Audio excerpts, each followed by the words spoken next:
Hello, today we'll be going over your first 3 must-have tames for starting out in Ark. Let us know in the comments below, what's your favorite starting tame? First up is the trusty Parasaur. Now, you don't need this dino, but it will make getting the narco berries you need right away much faster. Parasaurs also have some nice features, but they do make you more vulnerable to players. The good. Parasaurs can get narco berries much faster than you can by hand. They can fear medium or smaller dinos with their special roar ability. If you have pesky raptors or troodons after you, this guy can fear them for a few moments, letting you make your escape. Then they have the ability to spot players and tame dinos with their radar, which you can turn on by putting them in turret mode, or activate it while riding. This ability can be used to find hidden dinos that may have loot on them or give you an early warning that an enemy is close to you. This works both ways though. A player that is detected gets a message letting them know they were detected, and if they didn't know you were in the area, they do now. You can also ride them and farm from the back of them. This is not great though, and you have to be in first person view to do it, making it easier for an enemy player to sneak up on you. They can carry quite a bit in their inventory even at low levels, making them great to bring along for farming. The bad? Parasaurs are weak and they are easily spotted by players. Your first Parasaur shouldn't be below level 30 or above level 90. The reasoning for this is, anything above level 90 takes too long to tame for something that won't be used for more than 30 minutes.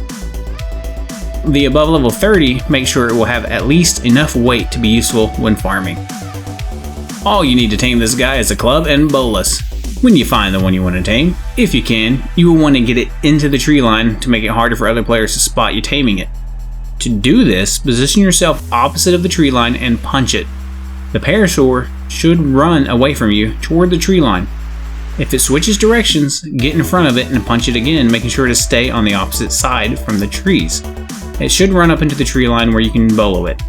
This is my preference since I'm usually on very hostile servers. You don't necessarily have to do this. Once you have it boloed, simply club it until it passes out. If you hit it after it starts the unconscious animation, you will lose taming effectiveness, but we will be taming it with mijo berries, so it doesn't really matter.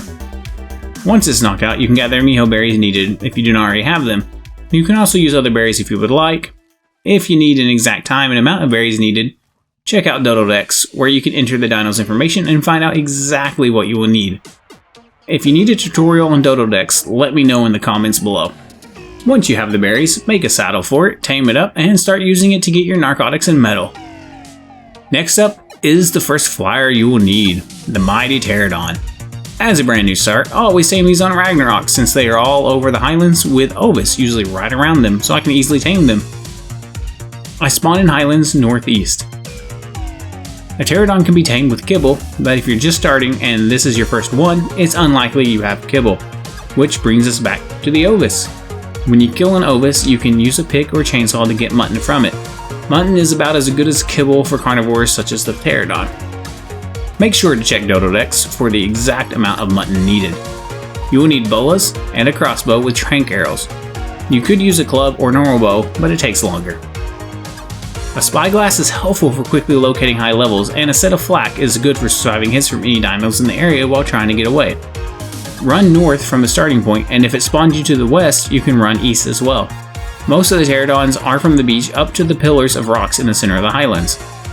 Once you have located the Pterodon or Pterodons you want to tame, go up and bolo them. It is best to wait until they land so you do not miss and waste bolas. And if you've been following along in my starter series, you'll know at this point I'll tame at least 2 Pterodons. Once boloed, if you have a crossbow with tranks, and please make sure you equip the trank arrow so you're not killing the poor bird, then line up a shot with the back of the head and shoot. If you hit correctly, it should fall asleep in a few seconds. If not, fire another arrow. If you miss again, the third arrow should put it to sleep.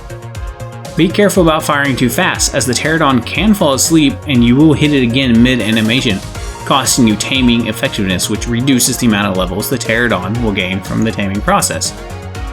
Now that you have them knocked out, time to search the highlands for Ovis. Keep in mind how much time until the Pterodon needs to be narked up in order to stay asleep. It's generally around 15 minutes for high levels, maybe 13 minutes. If you do not have narcotics on you, make sure to pick bushes to get the narc berries needed. Again, Dododex will have the exact amounts for you, but it's usually around 26 narcotics and maybe, or if you had berries, maybe 200 berries. But again, check Dododex to make sure. The sheep or ovis spawn anywhere in the highlands, but have the highest chance to spawn in the mid to southeast areas. Once you locate a sheep, you can shoot it with a grapple and bring it back to the pterodon. If you do not have a grapple, you will need to time killing the sheep with mutton spool timers. Mutton spools in about 9 minutes or so in your inventory, and 30 minutes or so in a dino's inventory. Once the correct amount of time has passed, kill the sheep using a pick to harvest the mutton and quickly get it into the pterodon. Again, make sure to check how much you need. If you're light, you may need to kill another sheep or throw raw meat on. All the prep work for taming your first 3 tames will be shown in a different video. The video should be out by Sunday. And that's how you tame a pterodon. Now for the most important tame starting out, the Megatherium. This bad boy is a great farmer and a really good combat dino. The Megatherium gets a buff after killing a bug that reduces the damage they take and increases the damage they deal. I had a level 20 bug buff Megatherium kill my level 220 non-bug buff Megatherium. The buff is crazy good. They have 2 attacks. One smashes the ground hitting an area and does more damage but is slower than the other attack. The other attack is a swipe that is faster than their slam and is great for killing dinos in front of you. So the slam is good for if a dino is behind you or if you're farming. Because as you're farming, the more damage a dino deals, the more resources you get back. To tame these guys, you will need a trap. Crossbow with trank arrows. I bring about 80 or so. I believe Dododex says 64 for 150, but check Dododex for the exact amount of arrows and narcotics needed. And always bring extra because you may miss. If you're taming with mutton, you generally will only need a few narcotics, if any. The trap can be whatever build you prefer, but my favorite due to low cost and success requires 2 stone foundations, 4 stone door frames, 4 wooden ramps, and 3 dino gates, with 3 dino reinforced doors. Watch how I set this up. It's pretty simple. Pop the 2 foundations down, and then place the doors on the side the Megatherium is on.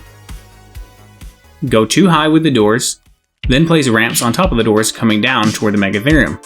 After that, block off the sides with the dino gates, and line up the back dino gate with the edge of the 2 side gates, essentially creating a sealed-in box. This trap allows for easily shooting the Megatherium and protects it from most dinos while it's asleep. If you want to be even safer, you can add doors to the doorways. You can then shoot the Megatherium and get it to chase you up the ramp and into the trap, or use the pterodon to hit and bait it into the trap. If you head up the ramp too fast, the Megatherium may decide to attack the ramp instead. If this happens, you will need to bait it through one of the gates, which is more dangerous. Always make sure to have sleeping bags down in case. Once it's trapped, shoot it with trank arrows. Do not shoot the Megatherium in the head to save arrows, as you may end up killing it. You never know if they have been fighting recently with a wild dino and are hurt unless you took the time to make a magnifying glass. Even at full health, there is still a chance they will die from headshots. Once or before the Megatherium is asleep, remove the ramp so a wild dino can't just run up into the pen. If you're taming a high-level Megatherium, you should have 20 to 30 minutes before it wakes up. Just make sure to check Dododex. They take somewhere between 30 to 45 minutes to tame, so now let's get to the mutton. Head back to the highlands with your pterodon and kill sheep. You can use the pterodon barrel roll to harvest more mutton than its normal attacks can. If it's not harvesting much, you may need to use your pick. Make sure the pterodon has plenty of meat in its inventory so it does not eat the mutton, and then put the mutton in its inventory to keep it good. Once you have enough, head back and finish taming the Megatherium. Make sure to check my beginner series to see what to do with these tames. If you enjoyed the video, smash that like button, and have an awesome day.